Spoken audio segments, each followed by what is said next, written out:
sometimes I will say to someone who is, this is not usually the people who are trying to decide if they're going. This is for the people who've decided they're going to go. Yeah.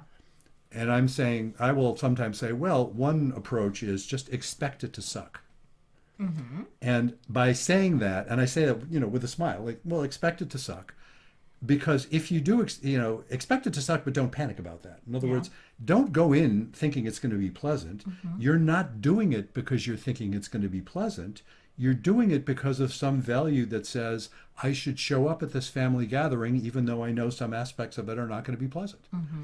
That's, hey, from a Jewish, that's doing a mitzvah, right? That's, Yes. we do that all the time, right?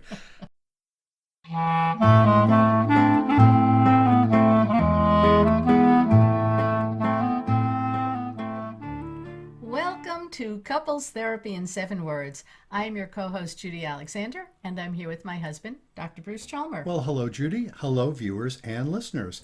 I will tell you before we even get to the name of the episode today, we are recording this on December 9th. It is between Thanksgiving and Christmas, and so now the title of this episode is, Do I have to go home for Christmas?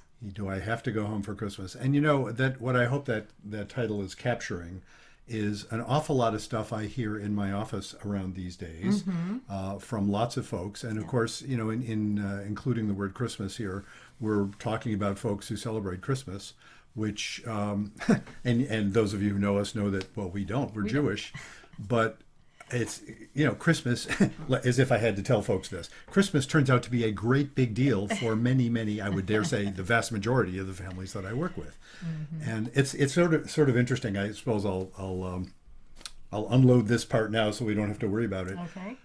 I'm not bothering to say Hanukkah or Kwanzaa or whatever else, because Hanukkah isn't anything like Christmas. It has little overlaps, but it's just Although people do gather because it does fall out during the Christmas vacation. So yeah, they let's do. face They it. do. But it tends, in Jewish families, it tends not to have the same kind of context. Correct. I frankly don't know enough about how those people who celebrate Kwanzaa celebrate it. I don't know that many. I don't think I know. I know some black people. I don't know anybody that I know of that celebrates Kwanzaa. Maybe they do.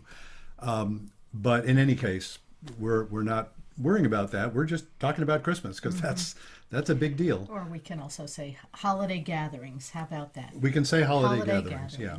Okay. And with that sense of it's kind of an obligatory thing. Right. And a whole lot of folks sure do have issues around that. And, there's also this thing around Christmas where it's the most wonderful time of the year. Yes. And And apparently it's not. It's for a lot of folks, It's very it's not. stressful. It's very unpleasant. It's, there are a lot of people that are very depressed this time of year. Yeah. So it's not all cheerful and bright. We aspire to that. That's the aspirational thing, but it doesn't always work out that way. Indeed. So before we do that, let us put in a couple of commercial words here, some things that we are really excited about. Now, while we're on the subject of, the Christmas shopping season, we've got to talk about our merch. Again, for those of you who are merely listening and not watching, we're holding up our beautiful Couples Therapy in 7-word mugs in the 11-ounce and 15-ounce sizes. On one side, they have our beautiful logo designed by my beautiful wife.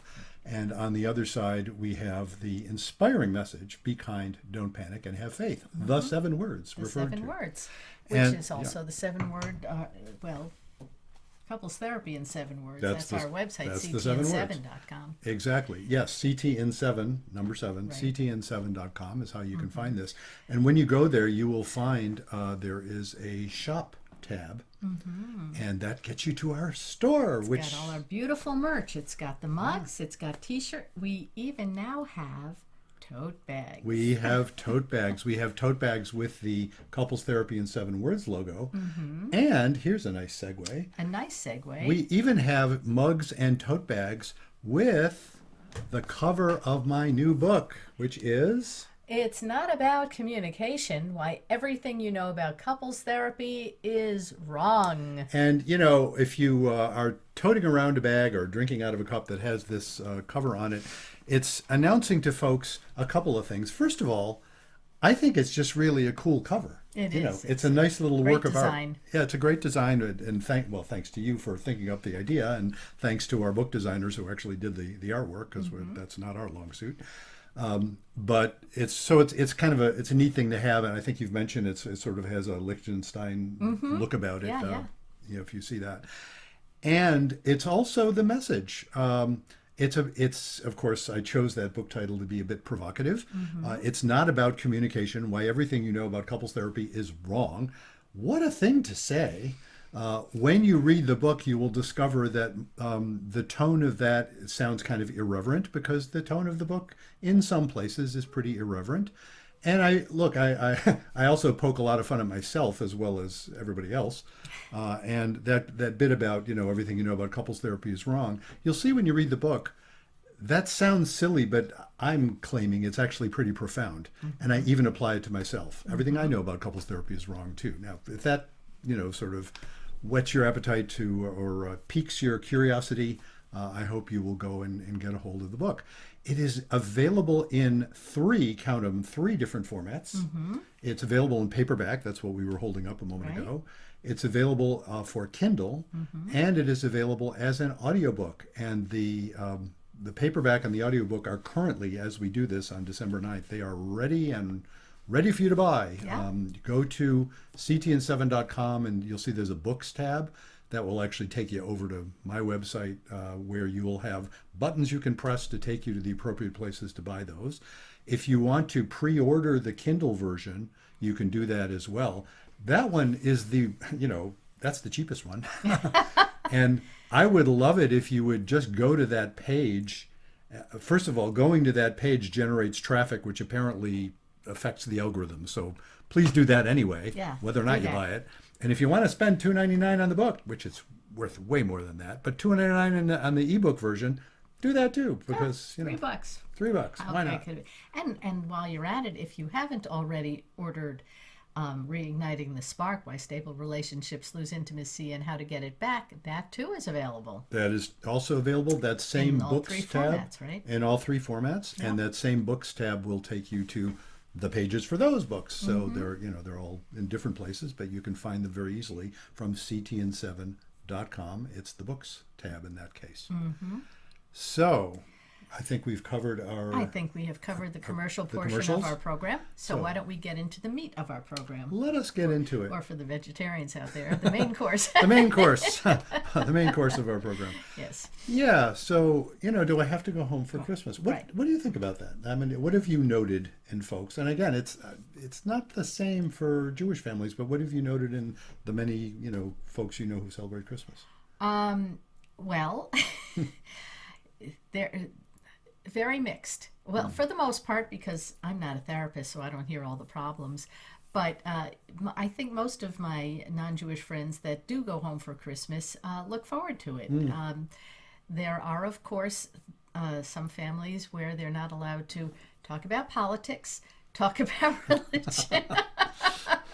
There are some subjects that are definitely taboo, and I think there's a lot of tiptoeing around. And those families, I think, have learned, at least, my friends that I hear from have learned to navigate that. Yeah. That one seems near universal. That's like the Thanksgiving one, which we do celebrate, Right. It seems like when you get extended families together, I was going to say especially these days, but this has been true my whole life, as I recall. You get extended families together, and it's like a meme nowadays, the uncle. Yeah. There's always an uncle. There's the crazy uncle, or maybe an aunt, or maybe it's, and if, I've heard people say this, if you don't think there's one in your family, it's probably you. Right. Exactly. Right.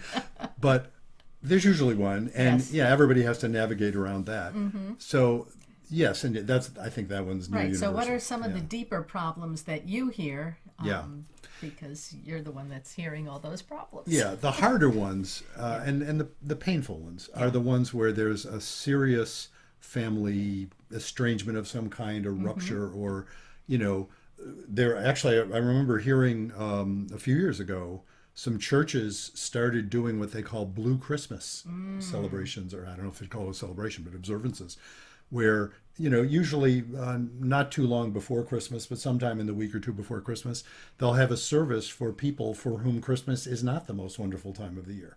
for whom Christmas is really painful, sometimes because they've had a loss. Right. Actually, we'll have a letter in a little while that deals with that. Sometimes because it's not a like a death or something like that, but it's an estrangement, as I say. Yeah, I was going to say a rift. Yes. So I have heard of cases where there have been families where a sibling will say, well, if she's coming, meaning the sister is going to be there, I'm not coming this year, that type of thing. And, as parents, how do you deal with that? You say, well, if it looks like if I'm having, Mary over, then it looks like I'm ignoring Jenny, and if, vice versa. So if you have families where there is that rift, that is a tough thing to navigate. It is. I mean, the answer of how do you handle that is beats the heck out of me. It's damn difficult. It's what do you do? There's the stance, and I've heard. I have worked with parents of adult kids dealing with this sort of thing, or the adult kids themselves dealing with this sort of thing. Right. And what do? You could take the stance that says, and this is the part that sort of appeals to my gut, but it doesn't always work. It's the stance that just says, this is not my problem. I love you both. I wish you would work it out. The invitation is for both of you, and if that means one or the other can't come, I respect that, but I'm not going to mediate this. Yeah. That's the one that appeals to my gut. I will say that falls under the category of, well, easy for me to say because I'm not in that situation. If I were, I might not think of it that way. I don't know. What do you think? That's a tough one. I think that were I estranged from any one of my siblings, I would have a tough time to gather under the same roof with them. Yeah. Well, what would you suggest, if when your parents were living, if they were, what would you suggest? I mean, from the outside, what would you suggest that they do? Or if you were in that situation where, if our kids couldn't be, thank God this is not the case, but if our kids couldn't be in the same room, or they had decided they couldn't be in the same room, what would we do about inviting kids to a family gathering? I would invite them and say it's up to you to be there. Yeah. If you want to come, we'd love to have you. If you absolutely cannot bring yourself to be there with your sister in the same room as you, well, that's too bad. Yeah. Yeah. And again, that my gut goes there too. I do note that it's purely hypothetical for us. And I've, as a therapist, of course, I try and recognize this. It's an element of humility. I mean, my God, I can certainly be arrogant, and that's kind of the occupational hazard, I suppose. But I try to be humble about that when I recognize, well, I'll just think there's an obvious way to deal with this. Yeah, easy for me to say because I'm not in that situation. Right. That's not, I'm not dealing with those emotions. To deal with it, I've talked with parents in that situation where it just devastates them, the thought that they can't, sometimes it means neither one shows up. Right. And that they can't make that work. It is hard for folks. I know. I mean, quite honestly and truthfully, I would probably be trying to mediate something. Yeah. Can't you just sit down with your brother and discuss this like people there's that. And try to get past it? Or then I would go back and forth to one. Well, maybe she said she'll be there, and that's probably what I would do, is try to be the mediator in between my kids. There was a radio psychologist on years ago, and she died a number of years ago. Her name was Joy Brown. Some of our listeners may remember her. Yep. And I got to say, I mean, I used to enjoy listening to her, back in the day. Again, I haven't heard her. I mean, she's been dead for a few years, and it's been many years since I heard her on the radio. But I used to enjoy it because, being in the field, sort of a busman's holiday, is that the term? Yeah. It was sort of fun to hear someone else's take. And then sometimes I was just appalled by what she would do. She would have this habit of, being annoyed or hurt or offended or something by something someone would say, and yell at them and cut them off. You could do that on the radio. That's not exactly doing therapy with someone. Having said all that, she had this one phrase that kind of covers situations like this that I really enjoyed. I've every once in a while, not long ago, I brought it up with a couple for the first time in years. And her phrase was, be cheerful and stupid.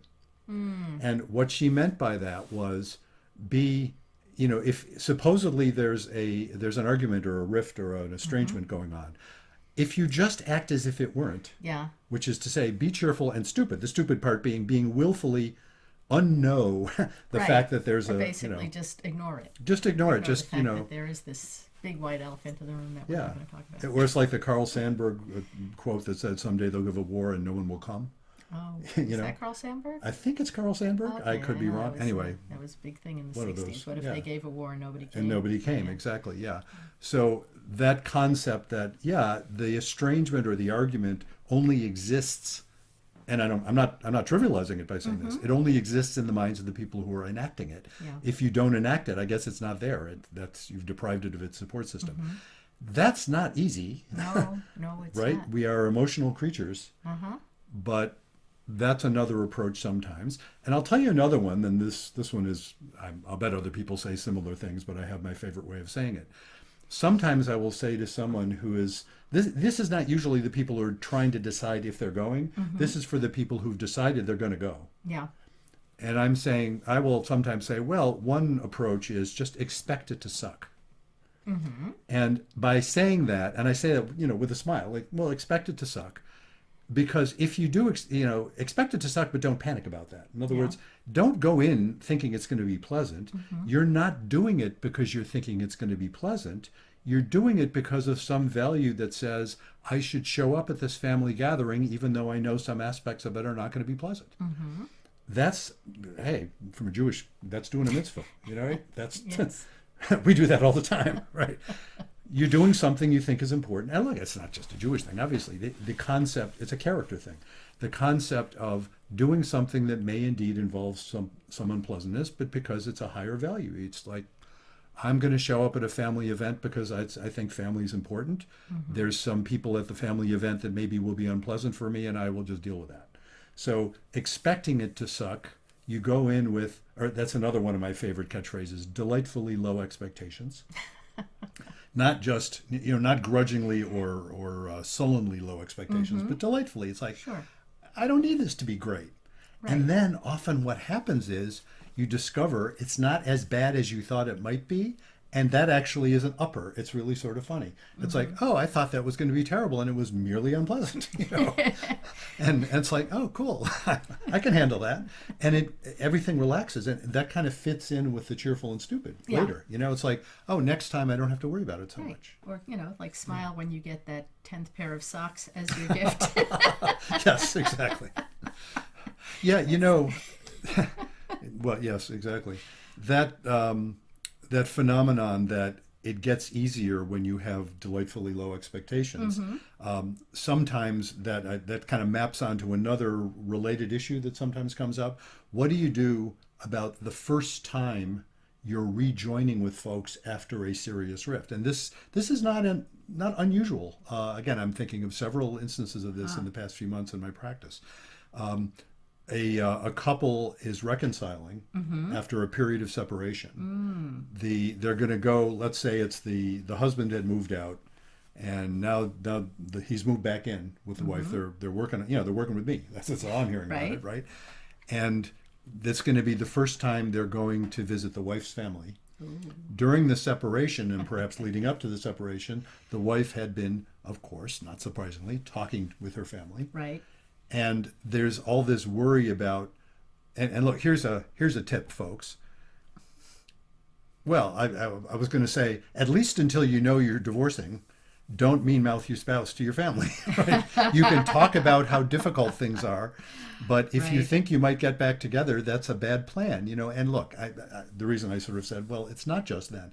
In general, don't mean-mouth people to other people. Right. Lashon hora, as we would say in Yiddish, or in Hebrew. Although, sometimes you just have to dump. You do, exactly, right. But you don't want your split with partner coming in and saying, "Oh, here comes the bum." Yeah, well, exactly, and that's so. In the circumstances I'm describing, where okay, they are in the process of reconciling, often because they separated and realized, no, they love each other and want to stay together, and they're working honestly on that, and doing well. And then comes the first, say, Christmas or whatever it may be, where they're going to go to the other spouse's family, the family, one of the families, right? And that is really scary, often for all concerned. And it is interesting because sometimes, almost regardless of the circumstances of the separation, certainly this is true like when there's been infidelity or something like that. Right. But even when it's just, they're having difficulties, the person who has done the bad thing or is worried that the other person are thinking they've done the bad thing, they have some reconciliation to do with the other family. It's like, again, I'll go back to the infidelity thing. If somebody's been unfaithful and then they're doing the work of reconciling, and they clearly have expressed remorse, and because if they haven't, it ain't going to work.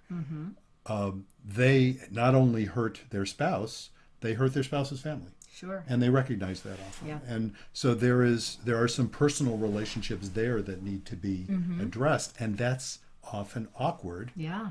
Because I can imagine. Yeah, it's hard. It's how do you initiate that? How do you initiate that? Well, as usual, I don't have a general rule. You look at the particular situation.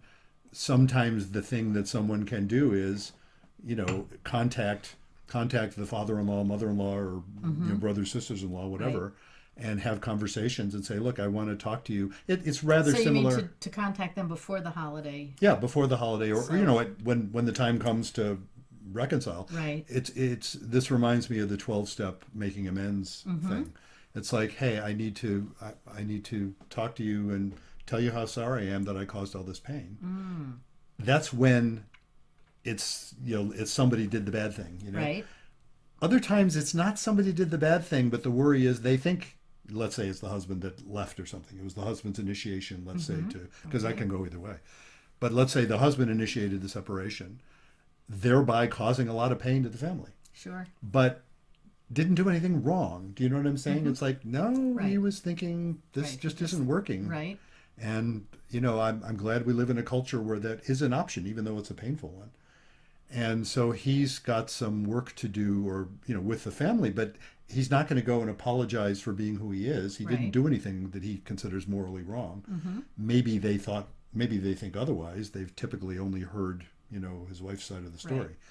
So those are tricky situations. So sometimes the thing to do is have a conversation before. Interestingly, sometimes the thing to do is be cheerful and stupid. In other words, sometimes the thing to do is just don't worry about it, because once you've had that first encounter, which is apt to be, for many folks, quite superficial, Right. Oh, hi. What if you can't be cheerful and stupid? Well, what if it's just not in your nature to be cheerful let me come back to stupid? that in a second. Okay. No, great question. Okay. I'll come back to it in a second. But if you can, this is, what this reminds me of? Those of our most loyal listeners will remember a couple of years ago we did an interview with Carl Pillemer. Remember that one? I do. Which I highly recommend. Go back and watch. I think we were on just Fault Lines, right? Fault Lines, yeah. His book is Fault Lines, where he writes all about family estrangements. And one of the things he pointed out was that when people reconcile, often what let them reconcile isn't that one or the other party or both parties said, all right, I can now offer you the apology that I've been realizing I couldn't offer, In other words, often it isn't deep. Often it's really quite superficial. It's like, you know what, never mind the last 30 years. Never mind what happened 30 years ago. Yeah. Just never mind. We're not even going to say never mind. We're just not going to mind it. Right. Hey, how you doing? Oh, isn't that interesting? Whatever. And so they'll develop this sort of, one could argue a fairly superficial, interactions. And then sometimes, not always, sometimes that's the extent of it, which, maybe that's all you need to be able to get together on Christmas. Yeah. Dip that little toe in the water. Do you dip the toe in the water? It's no big deal. Nobody makes a fuss. Denial has its place, do you know? But sometimes, this is what I remember from Carl Pillemer's work, sometimes people would say, the amazing thing is, after we establish this sort of superficial, hey, how you doing? A few weeks later, or a few conversations later, one or the other person then says, I've been meaning, I want to tell you this. I really feel bad about how I was to you 30 years ago. They'll come up with the apology you've been hoping for all that time. The way you get there is by not needing it. Yeah. So sometimes the cheerful and stupid thing is in the interest of, let's get over the initial, oh my God, what's going to happen? Have that be okay. And then that opens up other possibilities. Now I want to address your question. Okay. Are you implying somehow that there are people that you know of who would find that difficult? I'm laughing because we all know people who would presumably find that almost incomprehensible. Right. Yeah. I don't know what do you I don't know, what do you think? As usual, I'm thinking, I don't know, it beats the heck out of me. What do you think? I say that to clients all the time. What a fat lot of good I am, right? But it turns out that that's often useful to just be honest about that. It's like, I don't know. There isn't necessarily a simple solution there. What have you seen? Or what do you think? I think that it's important to talk about it and not be stupid, but there's got to be some way to approach it, or some rapprochement, because there are, some people, like I said, it's just not in our nature to. Are you including yourself in that?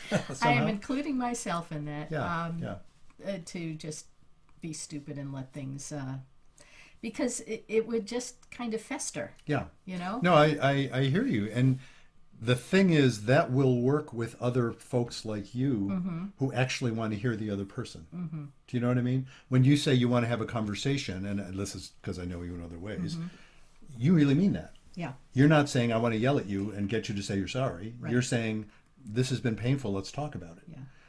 And if you're talking to someone else who can manage that, great. Yeah.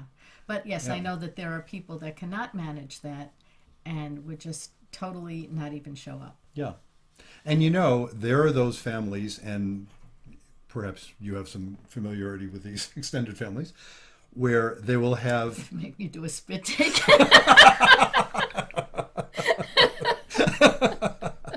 Yeah, well, we're on video. Those listeners, I was drinking and I just cracked up. Right. So the reason being, I have seen families where what you'll get is these sort of brief cutoffs. Do you know what I mean? And then they get back together. And it seems to me, when I've observed those families, and how can I put this? We're not talking about either of the two of us as individuals, but we have families. So there we are.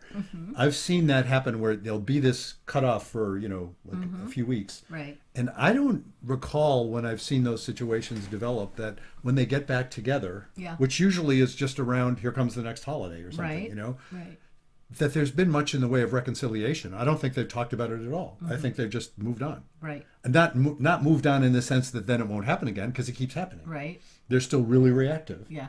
But it's kind of like you blow up and that's over. Yeah, that's the style. It's sort of funny. Now I have this silly story that pops in my mind, but now I better tell it. And I've probably told it before. It's the one about, I know it in a Jewish context. I've heard this in Christian context as well. You're in synagogue, the new rabbi is there, and the emeritus rabbi is sitting there as well. They come up to a particular prayer, let's say the Shema, where some people stand and some people sit. And so they get up to that, and half the new rabbi is leading the service, not knowing what's the local custom here, and half the congregation stands up and yells at the other half to stand up, and the half that's sitting down yells at the other half to sit down. Right. And so the new rabbi turns to the old experienced rabbi and says, Rabbi, what's the custom here? Do people rise for this? And the old rabbi says, nope. And the new rabbi says, oh, then they sit for it? And the old rabbi says, nope. And the new rabbi says, but Rabbi, half the people are standing and yelling at the other, and the other half is yelling at them. And the old rabbi says, that's the custom. That's the custom, exactly. Yes. So the custom in some families is to yell at each other, not resolve it, and then wait till the next time. I don't like that sort of temperamentally, but there are plenty of families that seem to do just fine. I know lots of families like that. Yes. And I will observe, and I don't mind indicating this kind of feels like it applies in some sense to our families. The families that do that are often closer, if you use that term. They have much more contact than the families that tend to be pretty calm and don't have that much contact. and isn't that interesting? It takes all kinds. Well, it's a true story. When I had my son, and I was sharing a hospital room with this woman who was, I'm Jewish. She was of Norwegian heritage. My grandmother called me and was yelling at me because she didn't like the name that I picked out for my son. And we're having this very loud vocal conversation. What? Jews having a loud vocal conversation? I've never heard of such a thing. I love that name. Well, I don't care if you don't like it. Anyway, it was like that. So I hang up the phone, and my Norwegian roommate says to me, Oh, wow. Is that how you talk with your family? I said, unfortunately, yes. I said, how do you talk? She said, well, we don't yell. We just drink.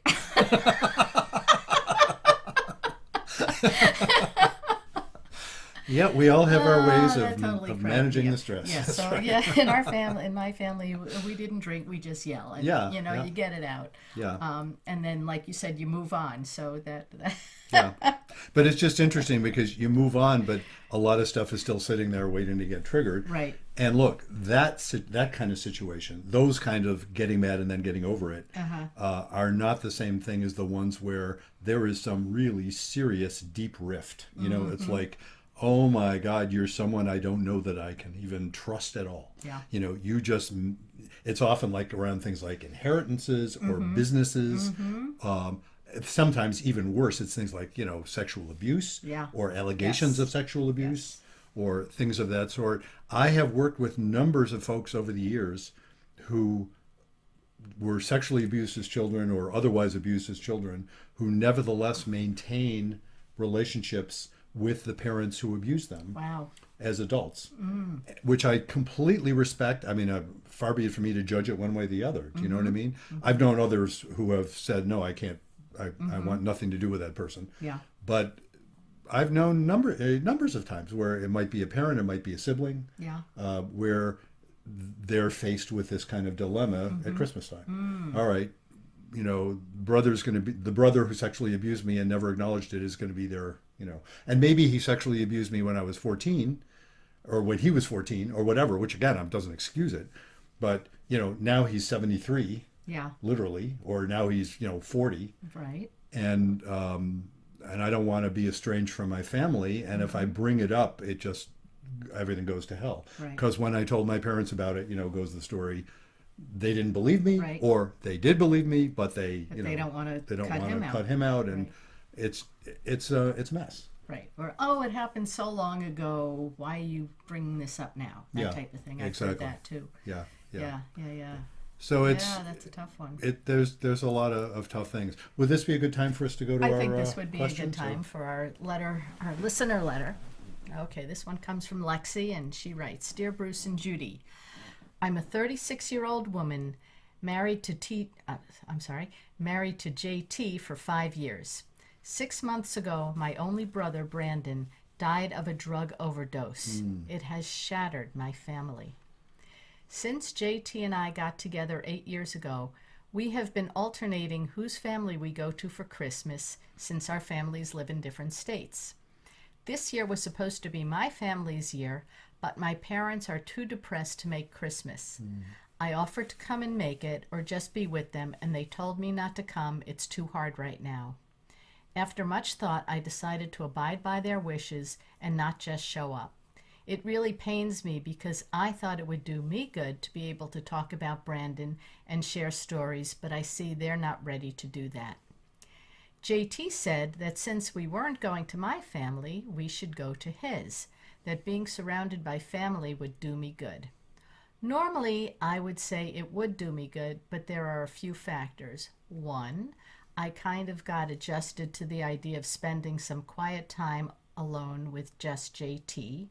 And two, JT's parents came to Brandon's wake, and I overheard some really insensitive things they said about Brandon. Ouch. Yeah, that if he had a stronger character, he wouldn't have gotten addicted to drugs. I never responded to that statement. I still don't know what to do with it. I'm not confrontational. They're not very sensitive. And I'm afraid if I'm around them too long, I might just explode when they make just one too many sarcastic comments. I told JT to go without me, but he doesn't want to.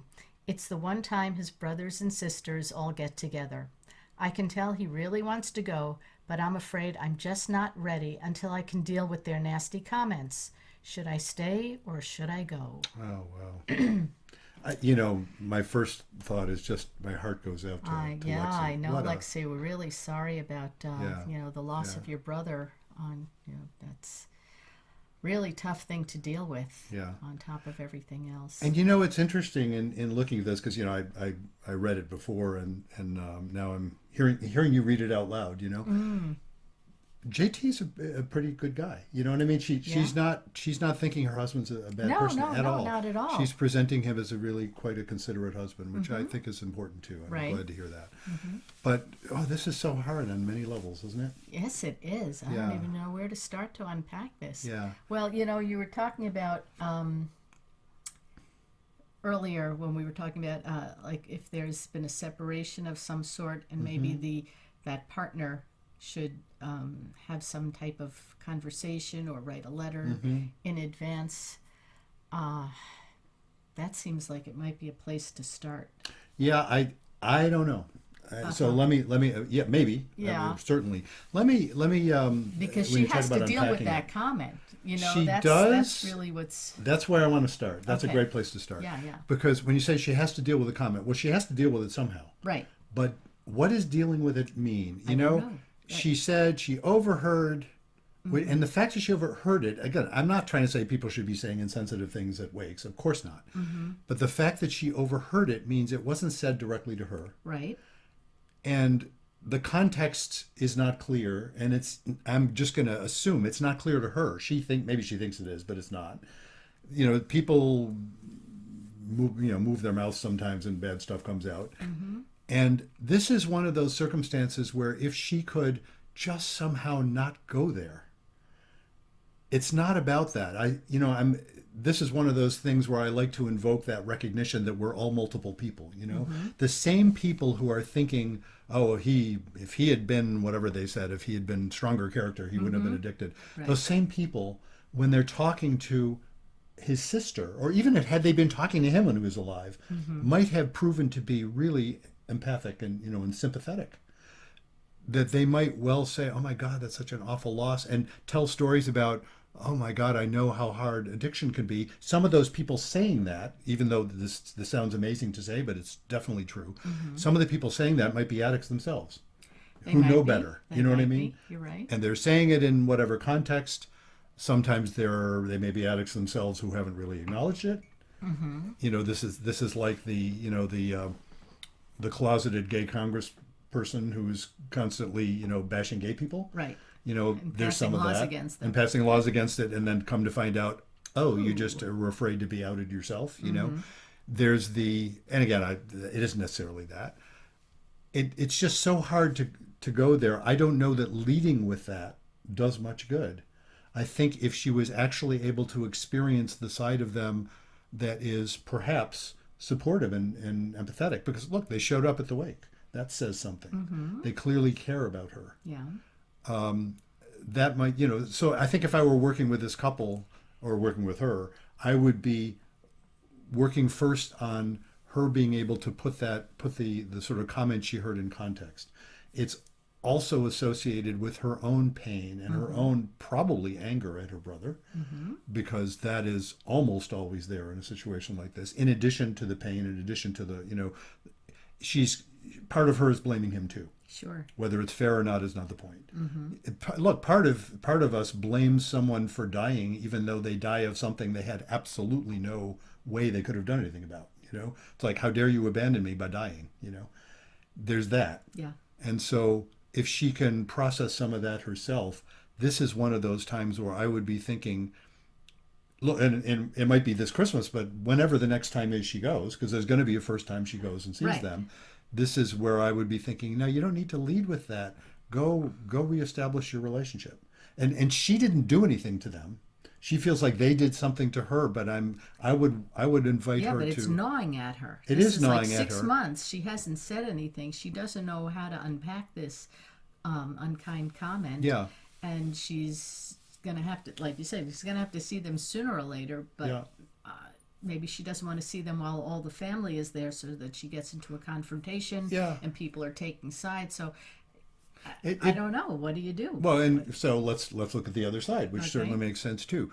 With some families, indeed, if she felt that she has this kind of relationship with them, she could well go to them before and say, "Look, I want to address something that's been gnawing at me for a while. That I did overhear someone say this, and it just was hurtful." Now, some folks, if you say that, you're just inviting them to get defensive and blame you, and then you Right. feel worse. Right? I don't know how to predict that. Well, with some people, it's pretty predictable. With some people, it's not at all predictable, and what may result in that is, oh my God, I'm so sorry. Or it might be you learn a little more about the context of it. Right. And I again, and maybe this is an occupational hazard too, I can almost always imagine contexts that aren't as bad as you think they were. Do you know what I mean? It's like somebody saying something like that could have been, she might have overheard just that part when the context of it was somebody saying something like, oh my God, he had such a hard time. Yeah. He was going through such hard stuff. If only he could have been stronger and avoided, avoided the addiction. And it was so sad that he couldn't. That's a very different thing from saying, oh, he was just, he was a bad guy. A weak guy. He was And a weak guy. Yeah. What do you think Yeah. JT's role in this should be? Should he talk to his parents before and say, we'd like to come, but Lexi overheard this comment at the wake and Yeah. it's been bothering See, her? I would try so hard not to tie those two things together at all. Not about we'd like to come, but it's about that's a separate conversation. Because and if you see again where I'm coming from, it would be if you haven't had that conversation yet, Okay. see if you can just not let that dominate you. Go see them in another context. People say nasty stuff, and So you're saying don't go there for the holidays? See no, them no, some no, other time? no. I'm saying Because if here it is December 9th. We don't have a lot of time coming Right. up. So you No, I'm saying gotta that make if- travel plans. You got to figure out if you're Yeah. going to go. And she's sounding like she doesn't want to go. He doesn't want to go without her, but he wants to Right. go and see his sibling. So Right. how do you navigate this whole thing? what I'm saying is again, it's going to depend on the family, right? That what I'm saying first of all is I wouldn't if I'm JT, I wouldn't suggest that JT tell his parents we'd like to go, but there's this thing in the way. Because I don't think you have to look at this as that thing being in the way. What that thing is doing is it's causing Lexi some pain, and that's what she needs to address. She can address that herself, possibly, at least initially, by recognizing maybe I don't have to be as angry about this as I think I do. I would invite her to look at that, regardless of whether she has a conversation with her in-laws or not. And if she decides, I really do want to have a conversation with my in-laws, but and you know what? Here's a context where I can think that would really make a lot of sense. She generally gets along well with them. This was out of character. So I want to address it because this is usually, you haven't hurt me before like this, and I want to raise it, And if she has some confidence that they can hear that, and just come up with, oh my God, I'm so sorry. Yeah, we were processing our own panic around it. We were really insensitive. That's which again is often where something like that comes from. So then should then she they can do be this fine. before she goes? Let me say, yeah, sure, but wait a second. Another option is if that isn't practical or she doesn't feel ready. And again, to feel ready, I think she should process a lot of this herself first. I would be really inviting her to consider how angry do you have to be about this? You have more choice in this than you think. I think that's an important point, by the way. Right. So to the extent there's that, a lot of anger when you have a family member that dies of an overdose. of course, that's right, the point. That's what you said before. And it's right. it's highly diffuse, So I think she needs to process a lot of this herself first. But if she does have a chance to do that, and then still feels like, yeah, I really want to address this with them, great. If she can do it before the holiday, fine. If she can't do it before the holiday, I would invite her to say, if you can set this aside. Now, I'm not going to tell her whether to go or not go. She'll go or not go, right? But if you decided now you really want to go, one option is really go and just don't try and address it then. Find another time, but it doesn't have to stop you from being in contact with them. You don't have to cut off contact with someone who said a nasty thing to you before you deal with a nasty thing. Maybe you can deal with the nasty thing later. It doesn't have to dominate the entire. I guess that's kind of the theme I'm trying to stress here. One thing doesn't have to dominate the entire relationship, because I've mentioned many times in our show about Jill Bolte Taylor and 4 different characters. Right. And again, folks, for those of you who haven't heard those things, check out Jill Bolte Taylor's work. Her most recent book was one where she talks about we're all walking around with we're all 4 different people at least. That's a really helpful concept. Yeah, it is. Because then someone says something hurtful, it doesn't have to be the sum total of your relationship. that's one. I think we did a podcast on this, didn't we? About that's how I really feel. No, how you really feel is complex. Yeah. I'll put in a plug for my new book. I write in my new book about the fallacy of the notion of authentic self. That no, it's not authentic self. It's a bunch of authentic selves, some of which are in conflict with each other. And so the part of them that was nasty, I'm not denying her experience. But then there's all those other parts of them that aren't at all nasty, that are really caring and loving and even caring and loving people, which is everybody. We're also all nasty on occasion. I'm not proud of it, but who the heck doesn't sometimes say something that isn't very nice? Yeah. So that's what let me get back to your question about what about JT's role. So given all of that, look, if I'm talking to this as a couple, and I think it's already implicit in what she said, JT's role is to love his wife and his family, by the way, and to try and be a mensch to the extent he can, which sounds like what he's doing. I don't think his role is to run interference for her, because that just complicates matters. I don't think his role is to take sides. Right. But it's, he needs to be clear with Lexi. He cares about her, but also that doesn't mean he has to say, yes, they've done you a terrible wrong and we won't talk to them until they write it. That, I guess that's another part influencing my answer.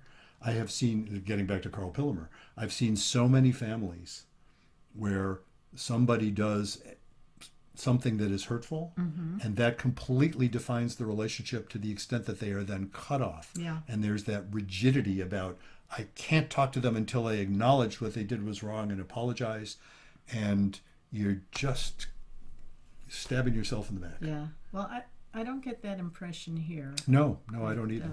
Because he's, certainly willing to go to his family. Yeah.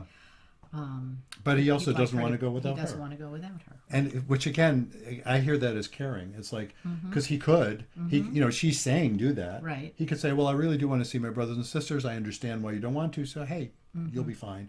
He's realizing, no, she won't be fine. She says their first Christmas, not with her brother. Or her parents. Or her parents. And she's just feeling so hurt. And he needs to take care of his wife. And that's what he's doing.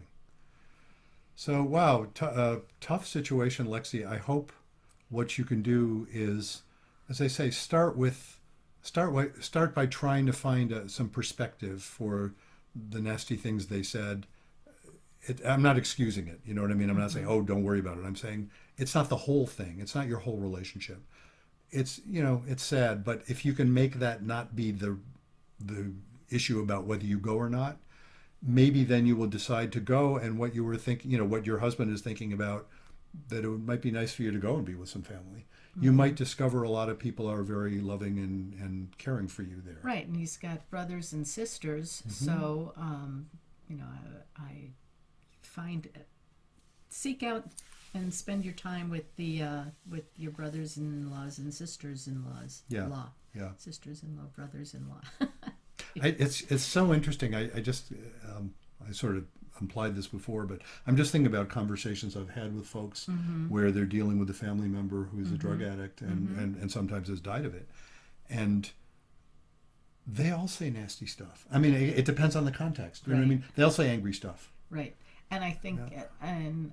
I don't know how she wants to address this directly, but I'm sure there's got to be somebody else in the family who knows somebody else who died of a drug overdose. Oh, of course. Because so many people have it. Unfortunately. Unfortunately, it's just so prevalent now. Yeah. And I want to invite our listeners and viewers to weigh in on this. Yeah, we'd love to hear what you have to say. If you've been through this situation, how you've dealt with it. Yeah, and there's a couple ways you can do that. Of course, I guess we'll maybe segue into that. You can go to our website, ctn7.com, and there's a way to just send us a message. There's also, I do a blog, and my blog posts have been almost exclusively about... Each time we do a podcast, I post it, in my blog, brucechalmer.com, and you see there's a blog thing there. And you can comment. It's a blog, so you can put your comments on. They are moderated, but if you don't say anything horrible, then by golly, you'll get on. So so you can do it that way as well. And so when you see the post for this particular episode, you can do it that way, or you can just send us a message. But yeah, we'd like, especially if you have had this experience yourself, we would love to hear, get some conversation going about that. Definitely. Yeah. Yeah, so if any of our other listeners out there have a question that you would like us to discuss on the air, like Bruce just said, you can go to ctn7.com and look for the tab of writing to us. Or if you have a suggestion for a topic you'd like us to talk about, you can write us also there. Or if you would like to be on our show and suggest yourself as a guest interviewee, we would love to have you. Go to ctn7.com. We would indeed, and we've had some great guests. We've had some wonderful guests. And we have some more coming up. Met some fun people on our show. We have indeed. And I just recently was a guest on a couple other people's show. Yes, you were. And so that's been fun as well. And, if you tuned in last week, I just want to say we made that apple pie martini. It was really good, folks. It was really good. And I had thought that it would be like sweet, like too sweet. No, it's not. It's just right. And the cinnamon apple part, ooh. What a note to end on. That was our show on aphrodisiacs. Show on aphrodisiacs. And it was go check that out. That was the episode previous to this one. You can find it easily. So indeed, ctn7.com is the place to get all the stuff about our podcast. And let us put in another plug for my books, plural, starting with the most recent one, which is... It's not about communication. Everything you know about couples therapy is wrong. Yes, indeed. And that book just came out in the past few weeks, and it's available in all your favorite formats. Paperback, it's available for Kindle, it's available as an audiobook where I did the narration. So I think it's just great. You get to hear Bruce's dulcet tones, Indeed. That nice, relaxing, soothing voice. There it is. There it is. And so please check that out. You can find that at the books tab on ctn7.com. Anywhere books are sold, by the way. You don't have to get it from Amazon. You can get it anywhere books are sold. And your local bookstore can order it for you if they don't have piles of it on their front table, which not yet. Maybe someday. Well, let's face it, you're not James Patterson. I'm not James Patterson. I don't think this is going to show up in airport bookstores, but I can dream. So please do check that out. And with your help out there, folks, we will get there. That's it. And speaking of help, what we would like you to do when you get the book, of course, is review it. Yes. Rate it and review it. We're hoping for 5 stars, of course. Do the same thing with the podcast, by the way, wherever you get your podcast. When you subscribe to it, you can give us a review and a rating. Again, we're hoping for 5 stars, of course. Right. But like the more, us, like follow us, all that stuff. all the above. The more that happens, the more people then hear about it through the various search algorithms. So we would appreciate that. And so until next time, remember, be kind. Don't panic. And have faith.